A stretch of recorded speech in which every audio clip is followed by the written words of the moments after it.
I came here with a clear message of Ukraine's commitment to do its homework, to open accession talks and move towards membership in the EU.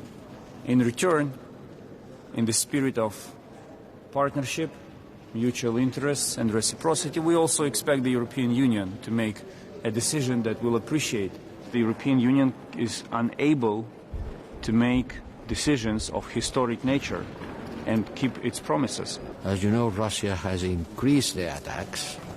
Kiev has suffered a couple of days ago the biggest air attack by drones since the beginning of the war.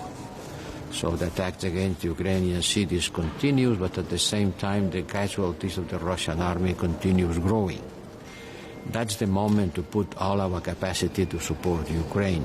We've been promising Ukraine for almost 2 years to support Ukraine and mentioning this phrase. Many of us have asked, what does it mean? Does it mean Ukrainian victory? Does it mean any other strategic goal? Apparently it means that as long as it takes, it is as long as we can agree.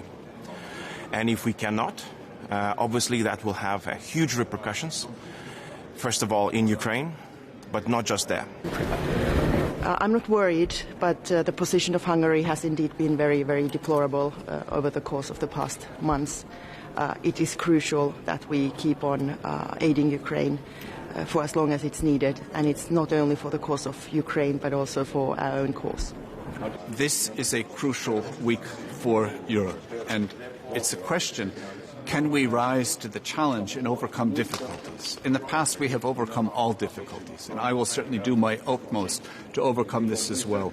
We may have to become very creative, but here we see one of the downsides of unanimous decision-making and the power of the veto. As for the 12th package of sanctions, the only breakthrough in recent days concerned the agreement to ban the import of Russian diamonds. The EU will impose an embargo from January. However, other elements of the package are still under discussion, including a ban on LPG imports from Russia. Hungary does not want to agree to this and is also opposed to starting negotiations with Ukraine. Although the latest draft of the conclusions of the EU summit, which begins on Thursday, includes a sentence that the European Council agrees to start negotiations, the issue is not resolved and talks with Budapest are continuing. And hiding behind Hungary is a group of countries, among them Austria and Greece, which believes that the European Union should also promise to start negotiations with Bosnia-Herzegovina. And today, before dawn, Russian forces attacked the Ukrainian capital with 8 long-range ballistic missiles. 4 people were wounded by shrapnel after the missiles were shot down by air defences. It was the first attack on Kiev in recent months using ballistic missiles, which move more quickly than drones and cruise missiles and are harder to shoot down.